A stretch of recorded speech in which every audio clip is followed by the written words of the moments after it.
good. I think Madeline, let's get started if you want to get us rolling here. Awesome. So we have some people trickling in still, but if Brent, if you'll switch your screen. This is a look at the agenda. We'll start off with some introductions. I'll do some introductions, and then we'll just kind of go on through the presentation and have a quick dialogue about the topic. So if you have any questions, Brent mentioned this, but please put them in the Q&A box in the bottom of your screen rather than the chat. It'll just be easier to organize there. So today we have Jay from WebScale and Brent from Wagento. Jay is the CTO and founder of WebScale. He is a master inventor who worked at IBM with 40 plus patents in distributed computing. And then we also have Brent, who is a 5-time Magento master, a certified Magento solutions specialist, and a Magento U trainer. So I'm excited to hear what you guys have to say about Magento 1. Yes, thank you, Madeline. So we do have an agenda we're going to go over today. We're going to just go talk about some of the risks in Magento, some of the best practices around Magento and your application, especially around hosting. We will talk about PCI, which is the big topic, and why we are worried about the end of life, or the main reason why we're worried. We'll talk about payment gateways. We'll dive into should you stay or should you go, and this is where the soundtrack should start in the background. And then we'll just go over a little bit about how Wagento can help support you as a Magento merchant, and how WebScale can support you. And I guess we each have some of our particular things we're going to do there. So this is yeah, let's get started. I think we've got a big day ahead of us, and Jay, I'm excited. Let's dive into the risks of doing nothing. And I guess that just means that we've set up a Magento store, and let's just say we set up a Magento store in 2008, and we're just going to let it go until 2028. Jay, what do you see as the biggest risk there?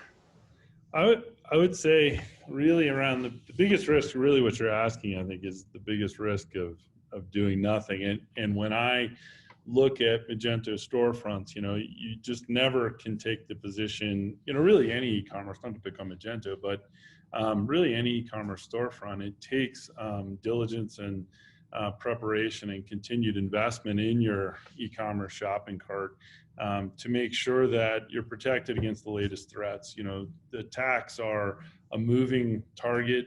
New groups come out, new vulnerabilities are found, and as they become, as vulnerabilities are discovered and patches made available, maintenance of your site is critical in order to keep up with those security threats. I mean, one of the biggest challenges that I see in the community is from unpatched Magento storefronts, where essentially by discovering a vulnerability, creating a patch for it, and then explaining to the community, hey, this vulnerability has been found, here's a code patch that closes that vulnerability to the bad guys.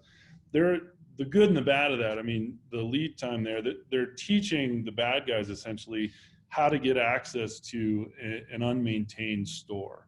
And that's a side effect of this, but it's the right thing to do, is to put out these patches to be able to close those holes that are found and known. And so publicizing that really puts, there's an onus on the merchant and their system integrator to stay up to date with those patches. So as those vulnerabilities are discovered, applying the code fixes that close those vulnerabilities so that the store stays protected. And then really, that's a must. I mean, it's just in terms of care and feeding and maintenance of your store, the notion that you could, say, launch a Magento storefront and then leave it up for 20 years and expect everything to just run along smoothly without issue is kind of misplaced. It's sort of, it's just not the right attitude. I mean, if you think about that, this is how you're, for many customers, especially with COVID, we're discovering, you know, many customers that had storefronts, those storefronts are closed or people aren't going, and the e-commerce presence is now even more dominant in terms of a revenue stream for that merchant. And you know, along with that comes care and feeding and maintaining the site, keeping it current, and protecting it against new and emerging security vulnerabilities. Yeah, and I think you know, we've seen now Magento, or Adobe has released their final patches for Magento, and those should be done now, Yeah. both on the enterprise and the community platform. And there won't be any new patches coming for Magento Enterprise or open source. So now From is the Adobe. time. Yeah. Yeah, go ahead. Sorry. Oh yeah, no, just from Adobe. So that's certainly, I mean, the end of life for them means that they're no longer going to be providing patches to those platforms, and so their bug programs have ended. And also too, I mean, you mentioned the other day even, you know, Magento 2, Magento 2.0 is end of life as well. So having to upgrade there. Yeah, definitely. And you know, that's you made a good point that from Adobe or Magento, there's no more patches, but there are people out there, and I think we'll kind of cover some of those. There are people out there that are going to be providing patches for your Magento 1 store.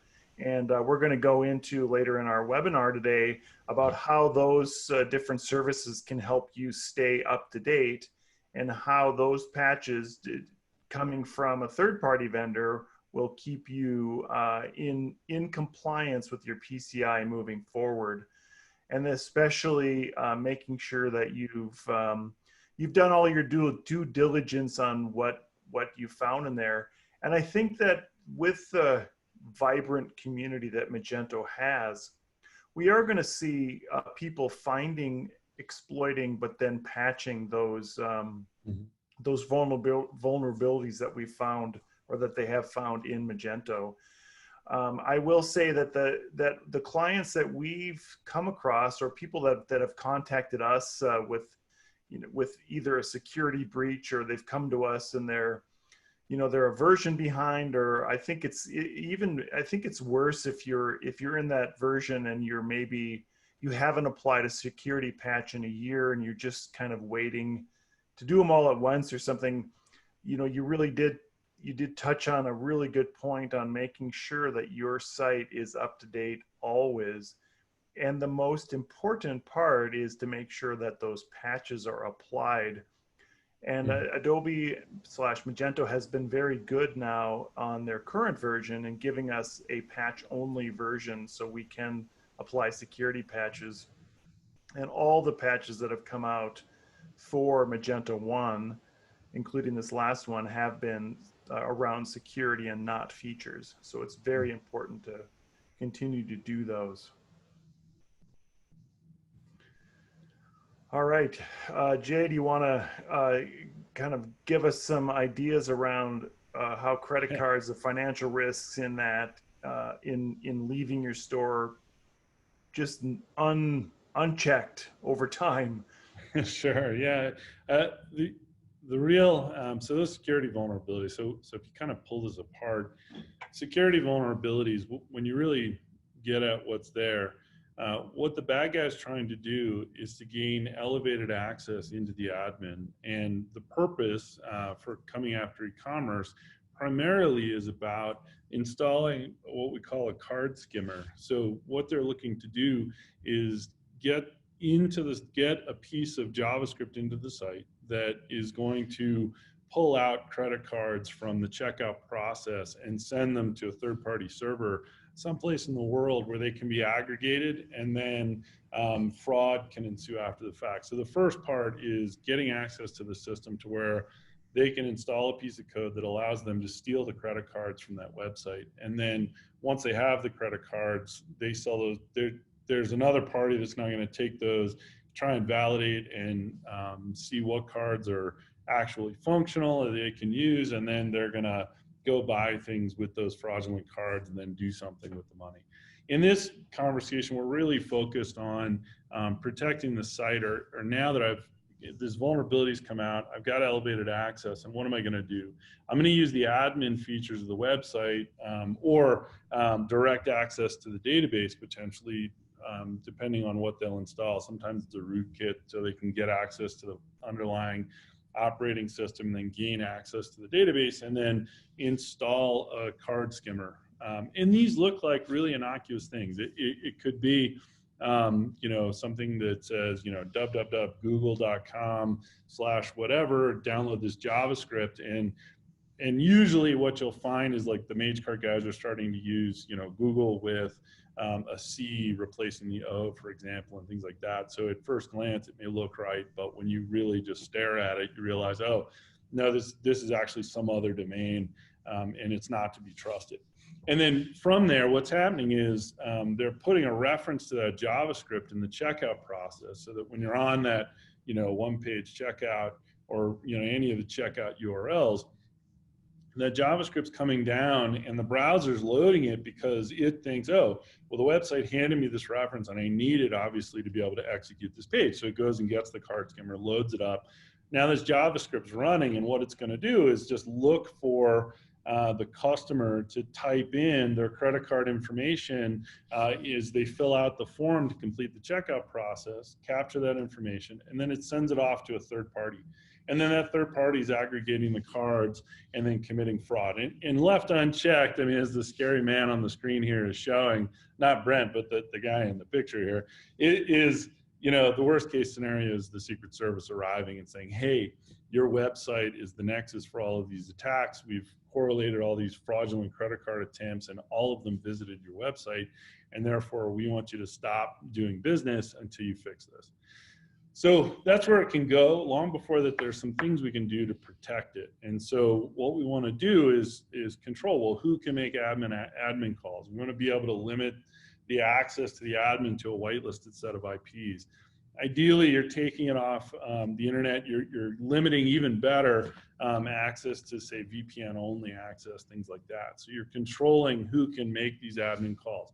Now, there's still a piece there. You want to protect the site itself. So you want an intermediary, not the application itself. Because remember, if the bad guy has access to the web server and you install a CSP script source rule on the web server, they can manipulate that too because they've got access to that server. They can make that change there. So it's not really effective. They'll just add that layer of vulnerability. They'll just put in and say, oh yeah, your script source, you should trust this domain that I have that's going to download this card skimmer, and now you got a problem. So you want this intermediary that has a separate authorization mechanism that doesn't tie to the website directly. So now it's invisible to the bad guy, and that third party in the middle is going to actually install the CSP on all the responses that go back to the browser. And what this script source rule is going to do, two things. One, it's going to limit the domains that the browser is allowed to download JavaScript from to execute that web page. And so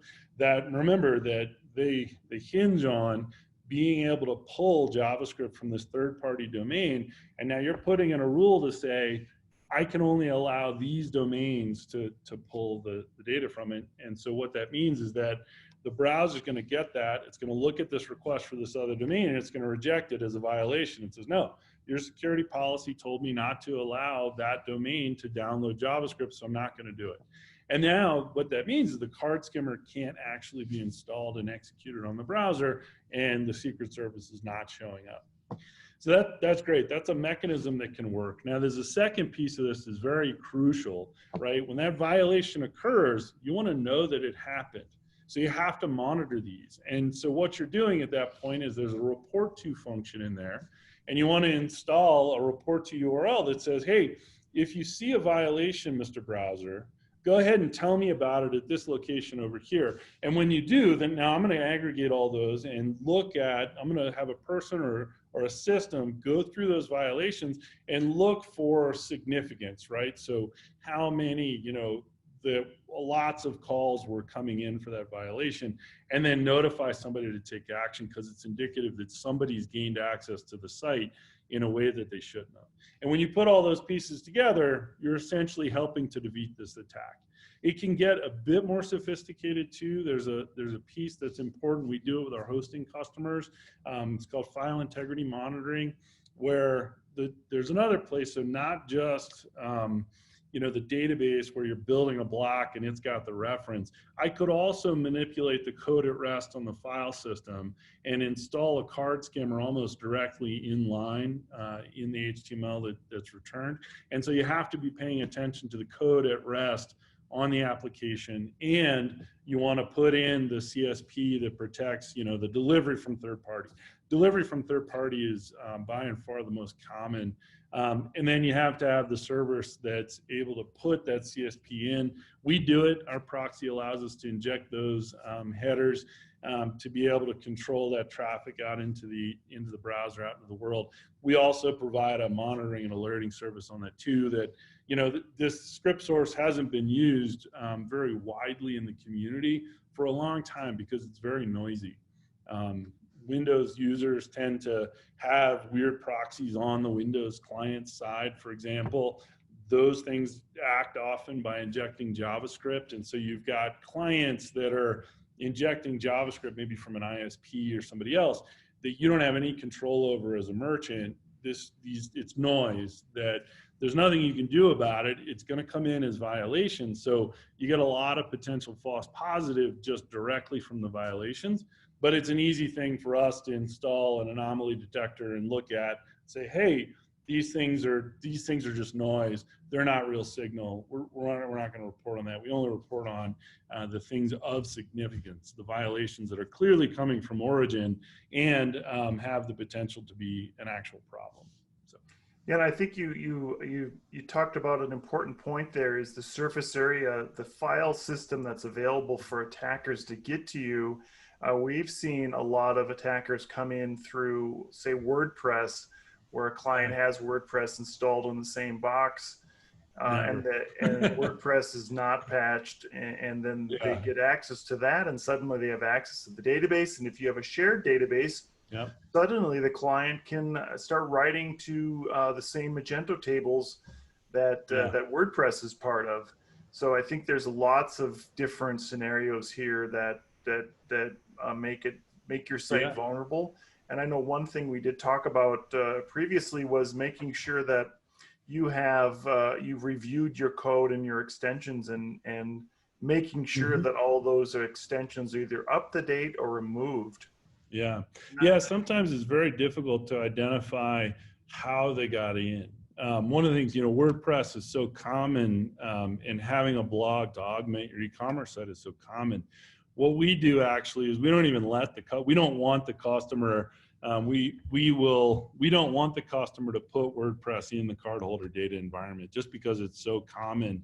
It's such a common attack vector. We actually deploy WordPress on a separate VPC in the cloud and then allow the proxy to integrate the URL space. And so it looks like it came from /blog, which was part of, the same original service that where maybe Magento is running.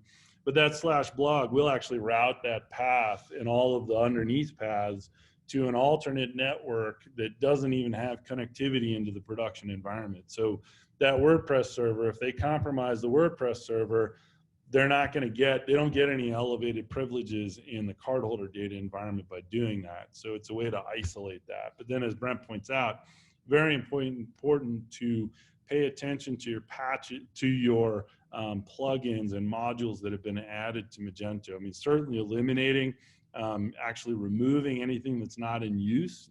Don't even leave the code there. Just disabling the module is not enough. You actually have to get it out.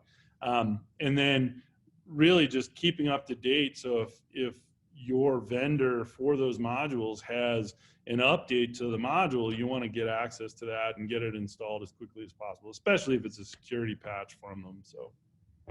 Yeah, and that's a great segue into our next topic about what is the best practice.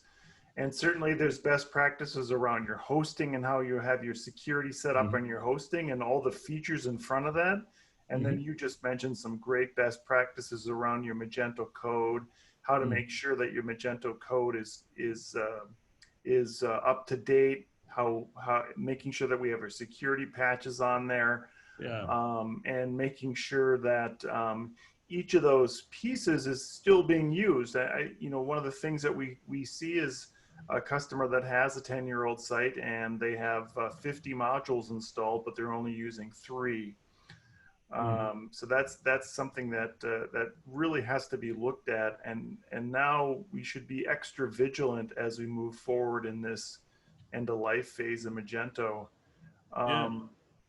When you say when you're talking about taking your application off the internet, can you just explain to the viewers what does that mean from a merchant standpoint? Yeah, sure. So one of the things that we do is we'll deploy our application cluster in what's called a private subnet.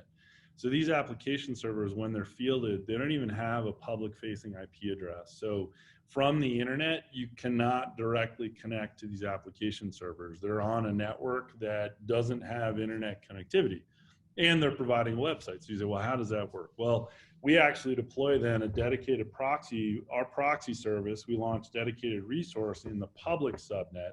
And so this is back to the conversation around reducing the attack surface of the application. So by putting the proxy in front and saying, okay, the internet can connect to the proxy, and then the proxy has good visibility and strict controls over what you can and cannot do against it. And so now that proxy, that request comes into the proxy, you've got visibility into all requests at that point. And then it controls and applies restrictions on what you can do. So you can't SSH to it, for example. So there's no endpoint that you can talk to gain access to that proxy. It's just, the application domain only. So HTTP, HTTPS, that's all it's going to listen to. And then it's going to it now is sitting on a public subnet, so it has that IP, so it accepts that request, and then it transfers the request to the private application server where PHP FPM is running, where Nginx is running to serve your website. That request actually then gets forwarded on the local side of the subnet to connect to the private resources, build the response, and then deliver that response back through the proxy out into the internet. And so by doing that, you just eliminated all other protocol and access to those servers. It's not just a firewall that that these application servers, they cannot be connected to directly from the internet. And so it's a bit safer from the standpoint of gaining observability into all requests that the site is processing, because everything's going through the proxy, and your proxy should provide you that visibility, be able to see and search through all of the HTTPS requests that you're processing, and apply restrictions and controls around that. I know one thing you have on here is a WAF, and I think trying to explain this as a regular merchant, the WAF would help us against a bot, and there's regular bots and bot attacks. Can you just briefly go into what does that mean? And especially in the Magento world, if you're on a server that suddenly gets crawled by 50 different servers, how that can affect the performance of your website, and especially if it's doing it on Black Friday. How does the WAF help you in that? And before that, can you just give us the 10,000-foot view of what a WAF is? Sure. So a web application firewall is a way to control and manage traffic. So you can usually process with a WAF, you can see or have access to the metadata of the request, or sometimes the body of the request as well, and then apply rules to control what level of access or what can be asked for from that application. Simple concept is something like, my admin location. I want to restrict my admin location to this collection of IP addresses only. And anybody that's not on that white list is not allowed to even see my admin location. It's kind of a simple rule that can be applied via WAF. So management of traffic, both through metadata and body, that management of the traffic is really what the WAF's about, is saying what's allowed or acceptable use on this website and then enforcing it. So if you try to exceed that acceptable use, it can enforce it. So it can start to deny requests or capture those requests or route them to something else that's innocuous and fast to deliver. So if I Yeah. use that concept and get into your bot scenario where, say, there's a botnet coming at the site, one example of that is we see quite often brute force attacks on customer account login in Magento. So this is someone, someplace in the world trying to gain access to individual user accounts within the application, typically, you know, to use it as an email reflector or something like that. And those attacks, when they're coming, you've got lots of IP addresses making lots of requests, an unnaturally high number of requests to the customer account login. When that occurs, what you want now is to be able to use your WAF to put in a rate limit and say, well, look, I can't take this URL. I don't want to take this URL off the website because my real customers use it. They log into my website and, you know, get coupons and whatever.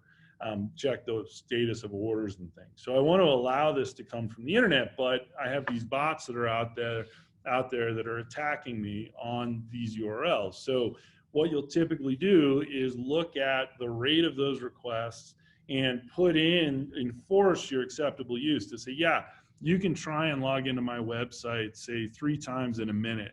And if you exceed that rate, I'm going to forward you to this other web page that's typically delivered from the proxy, served from the proxy, and says, hey, you've exceeded this, you know, your login attempts. If you're having trouble log in, contact us at this phone number or what have you, you know, something nice, or say, yeah, come back in an hour and we'll let you in again. You know, that's a soft example. The more extreme examples are, I've had customers will just say, well, if you get on this list because you violated the acceptable use for the logins, I'm just going to deny you access to the whole website for a day, 3 days. You know, so they're basically that really the essence of it is I'm monitoring how they're visiting the site and deciding whether what is acceptable use for my real users. And if you're violating that, then I'm taking action, and those actions could include, you know, I capture you to force you to prove yourself as human, or I deny you access to that part of the site. I'm not going to let you log in as a customer anymore, or I just block you from the website altogether. And you typically will see stacked sets of rules where you'll do the first one as the soft one, and if they repeat the behavior, you elevate it, and then if you repeat that behavior even more, you just shut them off altogether. Yeah, I mean, those are great examples, and certainly I've run into that with logging into LinkedIn or something like that, where they're saying, are you a real person if you've logged in a few times? Mm-hmm. So tell us a little bit, moving on to the next slide here, on PCI compliance and some of the things we've been talking about, how those are going to help you in your PCI compliance. But I think before that, we should just do a high-level view of what it means to be PCI compliant, and how as a merchant we take those steps to become PCI compliant. Yeah, sure. So it depends on the number of transactions that you process in a year, I believe. There's some levels there. So at the lowest level is a SAC-A, or a self-assessment questionnaire, where you have a responsibility to go through, because your revenue, your number of transactions per year is low enough. You have to assess. You still have all the same requirements that a larger merchant may, but they're a bit easier on you. It's sufficient for you as the merchant to go through that process yourself. I would still encourage you to get help. A lot of the terminology in PCI DSS is very jargon heavy and specific to that framework, and having the ability to talk to somebody who's been through it before is important. A qualified auditor from the PCI DSS community is the right group to talk to. They'll help you figure out whether you need to have, you know, a formal audit done, or whether you know, it's tiering you as a merchant, whether you're a tier 1 merchant or one of the lower levels, and whether or not you have to do a self-assessment, or you actually have to go through the full process. So there's a lot there. It's a very deep topic, and talking to a QSA is probably the best place to get started in terms of understanding your requirements around PCI DSS. I would say that, you know, a lot of what we've talked about, even up until this point, right, in this conversation and others, we're really focused on helping our merchants increase the security of their websites. And a lot of what we talk about, you should be doing in one form or another. Now, you could come to us and we would deliver this functionality to you in one easy to consume way. Or you work with somebody else, or you pick lots of different vendors to work with. But the key is that these things should always be done. And what I tend to find in merchants, new merchants that we start to work with, often there's parts of the puzzle that haven't been put in and locked into place. And so really, I mean, we're talking about it within the concept of, Magento End of Life and PCI compliance and how to maintain it. But it goes beyond that. I mean, it's really just sort of best practice, what you should be doing to protect your storefront, regardless of whether you've already upgraded to Magento 2 or you're about to upgrade to Magento 2. So maybe the patching is not as big a deal because you've got this, you're going to get there hopefully today, but possibly soon. So really the security that we're talking about, it's crucial to keep yourself safe, keep your web store safe from attacks on the internet. So, yeah, and I think in this case too, it's always up to the merchant to make sure that they are PCI compliant. And we once had a new client who, and this was a long time ago, but they were on a platform that was shared. And it was a SaaS platform, but they were storing credit cards in their clear text in their customer records, just so they could go back and reswipe them if they needed to. And that immediately puts them out of PCI compliance. So it's not just the platform itself, it's the practice that you have in maintaining your store, no matter what store you're on. So just because you are on some other platform doesn't mean you're necessarily PCI compliance. And if the vendor that you have your platform from, and in this case, Magento End of Life, they're saying, well, we're not going to make sure that the code is PCI compliant anymore, but now it's up to you to make sure it's PCI compliant. At the end of the day, it's always up to the merchant to make sure their individual store is PCI compliant. And I think some of the rules that they've laid out here, even for when you do the self check, those self-check are ensuring that you've done your due diligence and that you make sure that all those boxes are checked for your compliance. Yeah, I think an important thing to note here, a lot of people think of PCI DSS compliance as almost a checkbox, but really it's a framework. And if you follow the PCI DSS group's framework for assessing the security of your storefront, if you follow that framework and do the things that are recommended there and ensure that that your store is compliant with those, you will improve the security of your storefront itself. So don't think of it as like a burden, but think of it as a way to ensure that if you're doing everything that they're recommending in terms of security, that by doing that, you're going to ensure that you're taking the right steps in terms of securing your storefront, you're being a responsible merchant, and you're helping your customers stay safe. So grandma's credit card's not going to get stolen coming to your store, and that's at the end of the day. And even doing this too, following the framework, it doesn't mean that by following the framework you won't be subject to a zero-day vulnerability or that you won't be compromised in the future. What it means is that you're going to be able to discover that compromise has happened and take action and control for it. So by taking these steps, you're protecting your storefront, your business, and you're helping the credit card community, your customers, stay safe in this engagement as well. So. Yeah, and just the last point you had on that slide was just making sure you have that plan in place, and how important that plan is to make sure that that you can respond if something happens. But in building that plan, you are going through that checklist. So just as a pilot would make sure that they've gone through the checklist before the plane takes off, you as a merchant still have a responsibility to go through that checklist to make sure that you're doing all those things and ensuring that your staff is also doing that. So you as a merchant may not know that your staff are storing all your credit cards in clear text Right. in the shipping field or some field on the customer record that you don't think is going to be used, and then someday you suddenly send out a bunch of invoices with. Anyways, we can keep moving here.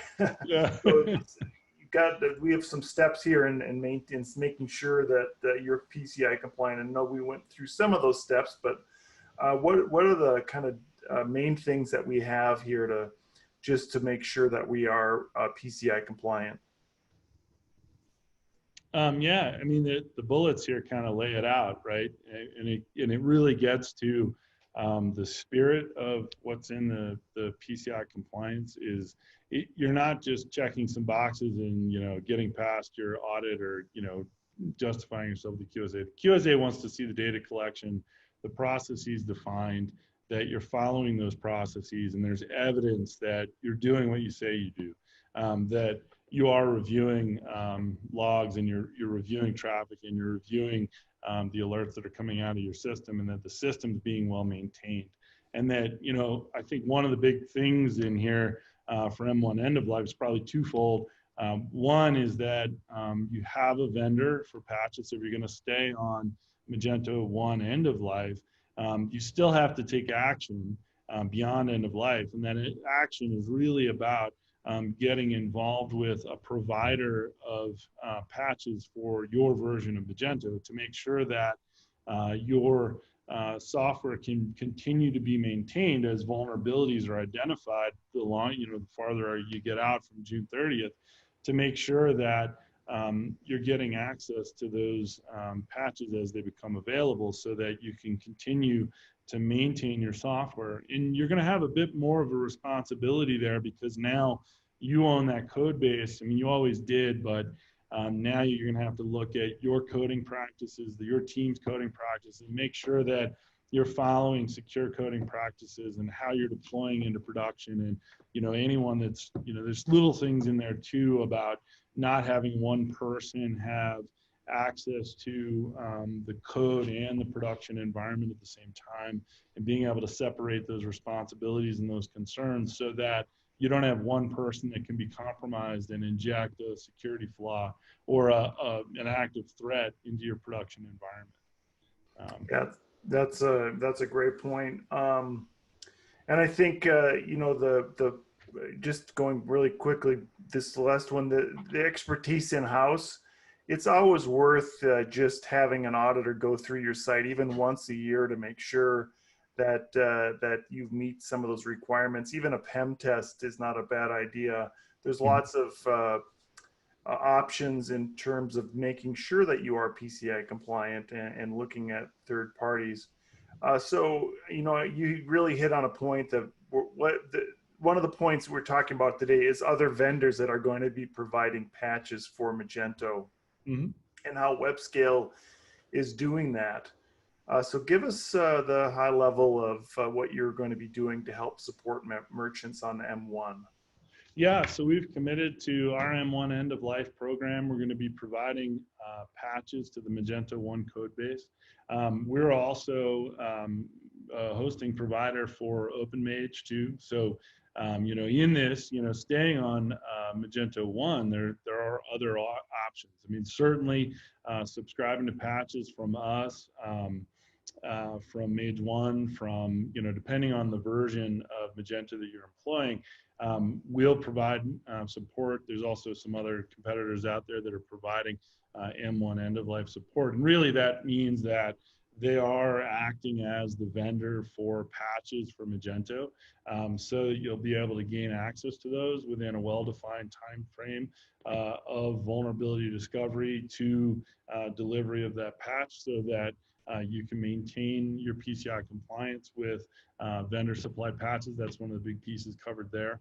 Obviously ours, one of the things we do is kind of really, if you think about it, it's more of a security checkup in a sense, where we're going to make sure that a certain number of these security boxes, known flaws, things we've encountered supporting Magento for all the years that we have, to make sure that we're closing those gaps and that your site is in the best posture that it can have from a security standpoint. And that's not new. It's not saying that, yeah, there's something fancy in there that's magically gonna help you with M1 end of life. It's really the things we've been saying for a long time. You should be doing these things for security and just ensuring that they're in place and enforced on your site, and that everything is as it should be for your Magento 1 deployment. Yeah, so. Yeah, so we weren't going to we're going to try to do questions at the end, but there are some relevant questions to this topic right now. I know Steve had a question about when should you be patching your system, and he mentioned Mage report. Is it adequate to stay up to date with security patches by applying red critical patches that are found in Mage report? I would. Go ahead, Brent. I know you have an opinion here too. Yeah, go ahead. Yeah, my answer is yes. Always apply any patches that you need, and look at open. Yeah, as soon as they're available. Yeah, and keep in mind, Mage report's one thing, but that's what the internet can see. You have access to your system. Look at, run the reports directly from your code base. You can see there are tools out there to help you understand what patches have already been applied or have not been applied from inside your code base. So don't just trust what the internet knows. You actually have elevated access because you ostensibly have access to your own Magento deployment. So go look at it and understand what's been applied. What patches have already been applied to your system, and you should be applying them all. You should be current with all patches from Magento. It's a must. Yeah, and this is certainly where Wagento can help out a merchant if they don't quite understand how they could be digging into their code to make sure their patches are applied. We can certainly help with that. I know there's a question here, and it is a little bit tricky, and I did do a little research in Adobe on Enterprise, M1 Enterprise patches. Adobe is saying that to develop a patch on their version of Enterprise, that you have to be on site, and I would really give pushback since you are paying for that license. If there's a vulnerability, I don't believe that's the case, that Adobe's going to hold. I mean, I guess if it's on site, is it on site where your server is or where your business is located? I would say that if you have a patch that needs to be applied, that patch should be applied to that. And the question was specific about Mage 1, and now they're not going to support enterprise patches, but they will develop patches for community, and I guess the reality of it is that community and enterprise are 90% the same. And most likely your community patch will apply to your enterprise version. And the only differences would be the ones that have that namespace enterprise. And if there is a vulnerability in that, then that extra little bit of patching can be done for that specific version. But if you as a merchant get pushback from Adobe because they're not letting you maintain your own code, then yeah, that's a whole nother topic. Another quick question, Jay. WebScale is charging for these patches? It's a subscription. So you would subscribe to our M1 end of life package, and then you would get access with some SLAs around when those patches are going to be maintained or when they'll be provided to you. There are some requirements, so you have to be current on latest versions of Magento. So yeah. Yeah, so all right, and a couple more questions. This is a hot topic, right? We should have just done this. So the process of patching should be the same. A question was, how will the process of patching my storefront different from the process we followed from those issued by Magento, and how much time by developer will we need to install these patches? And I'm just going to say it should be the same as the way Magento release patches. There is a patch file that you can apply, and the time to apply that patch would be no different than any other patch. I would say the time to test that patch is always the one that is different, and the more complex your system is, the more testing you should be doing. So again, the actual applying of the patch takes minutes, but testing that patch can take hours. And Brent, I mean, my opinion in that too, right? The issues that we see when a patch is, you know, you can look at that and say, yeah, okay, so this patch has come out, I'm exposed, I now know of this vulnerability. It's important for you to apply that as quickly as possible, but you want to do that safely too. You want to not put your business at risk. If you're already subscribing to the patch, you're already exploring the application of that patch as soon as it's made available, that's the most important thing. It's the long-term maintenance of the code base that's serving your storefront. And by having that maintenance and then maintaining and actively maintaining your website, that's how you're going to stay protected. A lot of the attacks that we see, they're kind of phishing the bad guys. There are many published lists out there in the world of all Magento 1 sites, all Magento, every e-commerce platform, who's running what. And so because the internet can see what you're running, there's no attacks to install card skimmers don't tend to target, you know, specific sites, sometimes on the very big ones for sure, but the little guys, it's more of a phishing exercise. They cast a wide net and they test the vulnerabilities across a large number of domains that they know that are running this version of Magento, and then what they're looking for is somebody that's not applied the patch, and those tend to be long-running kind of problems. They tend not to be just sort of the, you know, immediate, unless you've got a target. So really, most merchants, yeah, you should just, the act of staying up to date with the patches and staying into and keeping track of patches, and then making sure that your site's well tested for those and you're not going to break anything, and that if you're actively marching to that and you're installing as quickly as you can, but not, you know, putting your site in jeopardy, you're on the right path, doing the right thing. Yeah, and this last question that I have before we go on and then have more questions later at the end, but the last question that's relevant to this topic is, are the patches PCI compliant? And I'll take a first stab at this question, and then I'll let you comment on it, Jay, or comment on it. So PCI compliant means that that somebody is assessing your website no matter what your code is, and Magento 2.0 is no longer in service. It's already end of life. So theoretically, your Magento 2.0 site is out of PCI compliance now. And if you custom coded a site, it would still have to be PCI compliant. So somebody has to supply the patch, and as long as you go through all the steps to be PCI compliant, then you are PCI compliant. Yeah. Yeah, I think the comment there, just to put it in another way, maybe or different words, is that a patch is or is not PCI compliant. It's kind of apples and oranges. That's the process of following that framework. It's about good stewardship of your own code base and maintenance of your own code base. So a patch by itself can't be PCI compliant. You know, a service provider that you may include, right? We have what's called an AOC, or an attestation of compliance, that we provide to our merchants that, you know, demonstrates that we've gone through our tier 1 audit as a service provider, and that, you know, we've passed that in our coding practices, are successful, and everything that we're doing is correct from a PCI compliance standpoint.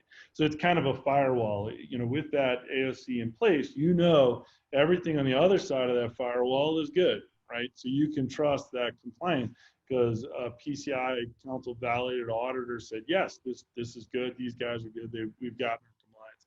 So now you don't have to go analyze our code that we use to service your site, or our infrastructure, or how we service that. But then in that used to, in a way, that's kind of the responsibility you're taking on with the Magento 1 and going beyond end of life, is now you are responsible for the vulnerabilities that are in that code base. And you have to, have a vendor that's supplying you patches to maintain that. You have to be able to demonstrate to your auditor that you're supporting and maintaining that code base yourself. And so that can be, I'm going to get these patches, and here's how I'm going to apply them, and here's the process, the vendor that I'm going to go to get that. Or, it could be, as Brent mentioned, you could have a custom coded site where you have other things you have to go through there to prove your compliance. So. Yeah, that's great. That's I think that answers it very succinctly. All right, so next topic here, and we have like 10 minutes left, so we have to keep moving. External gateways and iframe. So iframe is a little subsection of a website, but as a merchant, you never think about what does iframe mean to you. And if somebody says, hey, I've got a payment gateway, it's going to be completely iframe. How is that affected in your PCI compliance? It's not a silver bullet. It's a great thing to do. You never, if you can avoid it, you never want to actually see or touch the credit card data. But that doesn't make you PCI compliant. Remember the beginning of our conversation, we talked about the card skimmer. So the card skimmer, that JavaScript that's being injected, it's in the page where the iframe's embedded, where the credit card's going to get collected. Now, what that means is the iframe's going to collect the credit card, and then it's going to send it to your payment gateway, that's outside of you. It's not going to come back to your website. The data's going to go somewhere else. They're going to tokenize and say, yeah, they're authorized, and then you're going to exchange the token from the back end and get payment. In the iframe, though, the customer is still at their browser typing on their browser, typing in their credit card information. That card skimmer, which you delivered from your website, is running in that same browser, and it can see the typing that they type, the credit card number that they type in. They can see the keystrokes. And so that JavaScript can monitor those keystrokes, collect the credit card data, and ship it off to the other third party that's going to steal the card. So although iframe removed a large portion of your system from the process there, it's a bit simpler because you don't have to worry about storage and encryption at rest, and there's a lot that you have to do with, if I was to actually store the credit card, what do I have to go through in order to maintain that compliance there? You've eliminated that because you no longer have the credit card, but you still have a requirement in PCI because you deliver the site that's owning the iframe or that's wrapping the iframe, and I, as a bad guy could install a card skimmer that can get access to the credit card data from the browser. So you still have culpability, that you still have to go through the process, and you still have to do all these security concerns, and it's still your responsibility. Even if you're using an iframe, the Secret Service shows up at your doorstep. Right. Yeah. I mean, a great way to look at this is that an iframe is just a small window within the site in your website. So it's like a virtual browser within it, but then you will have the rest of the website that people can see, and that injected JavaScript is overlaid over the entire website. So it's capturing everything that's going in. Yeah. All right. So how can we help? Tell us a little bit how WebScale is helping merchants solve this end-of-life M1. Yeah, sure. So obviously we've talked a lot about the M1 end-of-life patching program that we have. Our M1 end-of-life also includes all of our security best practices. So it's really focusing on delivering the security that you need, that you should have already, but we're providing that security along with patches for your Magento 1 storefronts beyond the end-of-life date.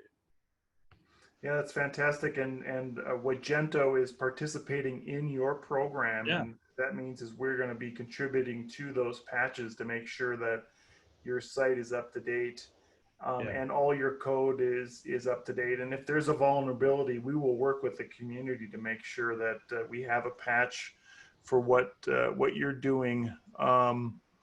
From the Wagento side, we have a Magento Safe and Secure program it's mainly geared to M2, but it does apply to M1. And part of this is making sure that you have a plan in place to know what you're going to do with your website in 18 months or 2 years, or let's just say you decide you want to keep around your Magento 1 site until 2029 or 2031.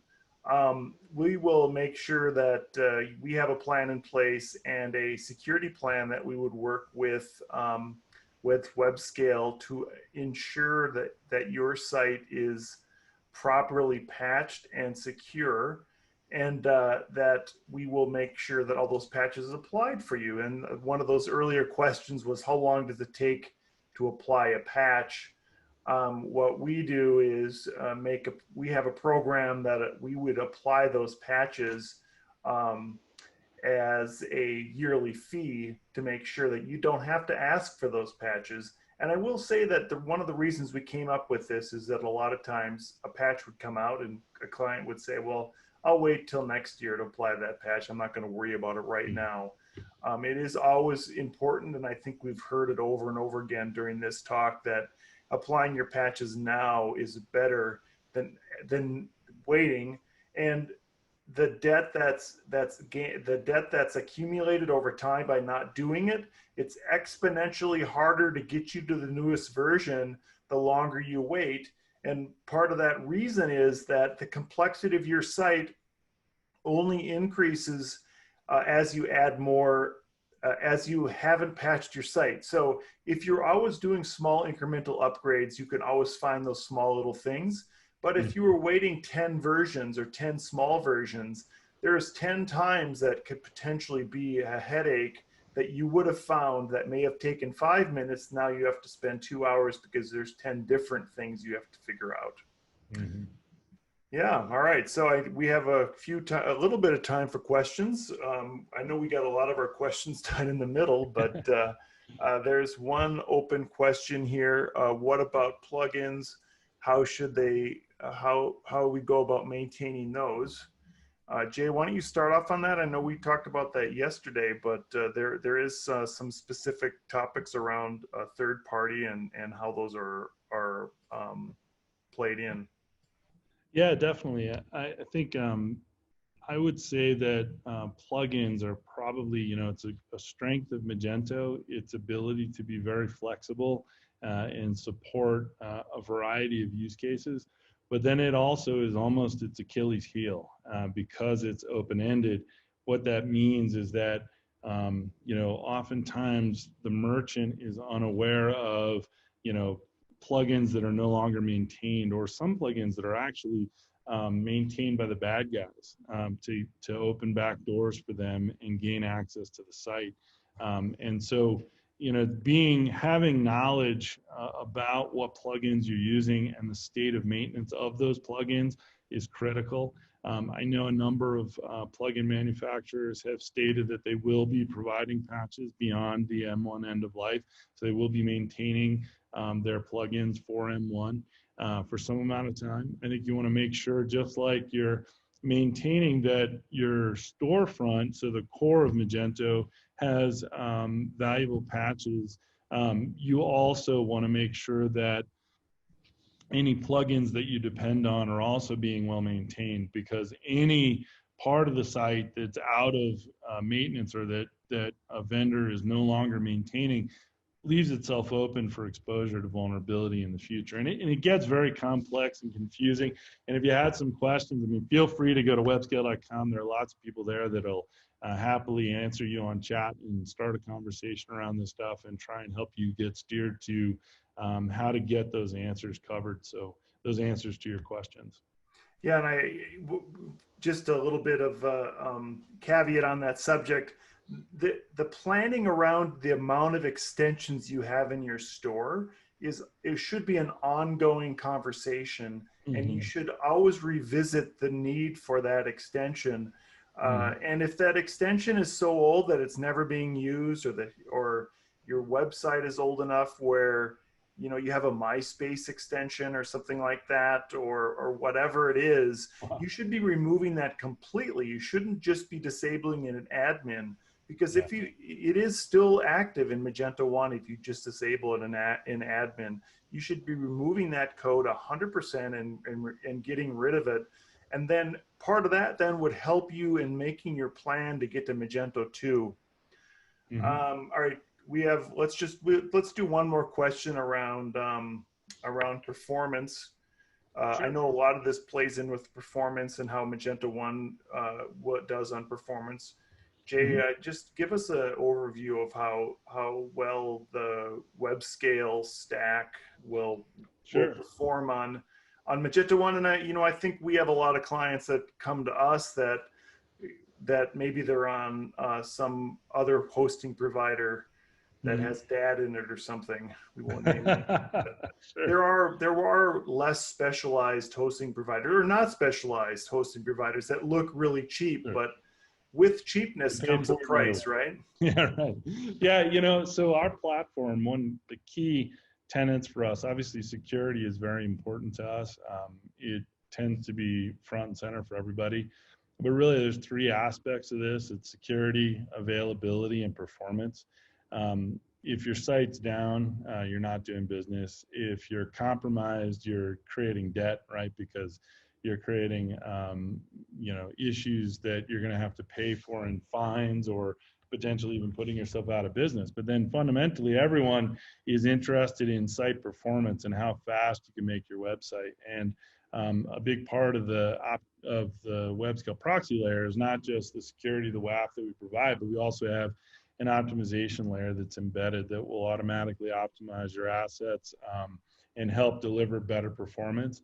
Our caching is really extensive and capable, and then our global network as well. So your ability to forward deploy our caches close to wherever your customers may be, even in a traditional CDN sense or directly from our proxy layer, which is also globally distributed, gives you the opportunity to meet your customers where they are and deliver phenomenal performance for those customers. All right, good. We're at the end of our time, but there is one last question I'm going to ask just because it's sitting there and I can't let it go. Okay. Will WebScale provide support for Magento 2.1 and 2.2 end of life when that comes around? That's a great question. So right now, obviously, our focus has been on M1 end of life because here it is today, and we've reached it. We know that the prior platform versions 2.0, et cetera, exist in our end of lifing. What we're finding is that merchants are maintaining minor versions. I think the more interesting question, honestly, is 2.3.5 to 2.4. 2.4 is a big change relative to 2.3.5, and what's going to happen there, right? So we're going to have merchants that are on 2.3.5, and 2.4 has a lot of incompatibilities, and my curiosity around that. I mean, Magento seems to be moving, quickly in making corrections and changes and adjustments to the platform to support customers. I think that what I'm finding though is that the early versions of 2 they don't quite have the same longevity. It's a different conversation, right? 2.0, 2.1, 2.2, getting to 2.3.5, that's a different animal than Magento 1. I see the case for Magento 1 and staying on Magento 1 is that, it's very stable. It's been around for a very long time. We know where most of the dead bodies are buried. We know how Magento 1 functions. And there's a slowness to making this transition. It's a big thing to re-platform. It's a big impact to the business potentially. Usually for the better, right? Because you can get access to new tools, new performance, new capabilities of the new platform. But I think it's just a very different conversation. Holding off, like what we're finding is, COVID took a lot of people by surprise, and that they had these plans to complete their re-platform to Magento 2 and make those changes by June 30th. But then the world had a different point of view, and those projects all slowed down. And now we're finding that there's this intermediate time where companies need some way to get past June 30th. I mean, yeah, they've known about it for a long time, but it's big, complex entities. There's a lot of money at stake. And so customers, merchants are tending to take a more cautious approach about that. And we just want to make sure that they have the support that they need going through this. So we'll see on the 2.1, 2.2 when that goes end of life. You know, we're not necessarily providing 2.0 end of life support at this point, but it's a conversation we'll entertain. I do think, though, inherently that the Magento 2 versions, subversions that are going end of life, it's a different conversation than the Magento 1 end of life. So yeah, and there's certainly not the push from Adobe to scare people into end of life on those. I'll make one last comment before we leave. If you are a merchant and you are on 2.3, your SI, meaning somebody like Wagento, already has Magento 2.4, and we can start testing the your code base on that newer version. And every SI should have that code base a couple of months in advance of it being released.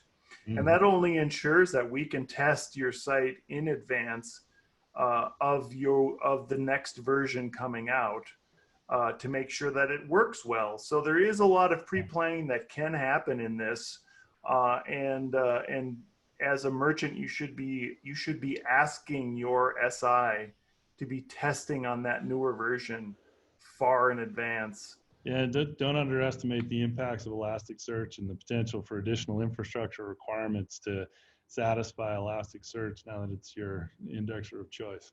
Right. Another yeah, don't just gloss over it. You know, just know right. that hey, you might need some additional horsepower to handle that, and yeah, don't lose sight of it. Yeah, exactly. All right. Well, we've taken a lot of time here, and Jay, this has been fantastic. We've had such good conversations. Yeah. Let's definitely do this again, and I think we could do one just around patches. That seemed to be the hot topic. Yeah, for sure. Yeah, thanks, Brent, for organizing. I really appreciate it and glad to be here. Thanks, everybody. Yep, thanks a lot. Bye. Yep, bye-bye.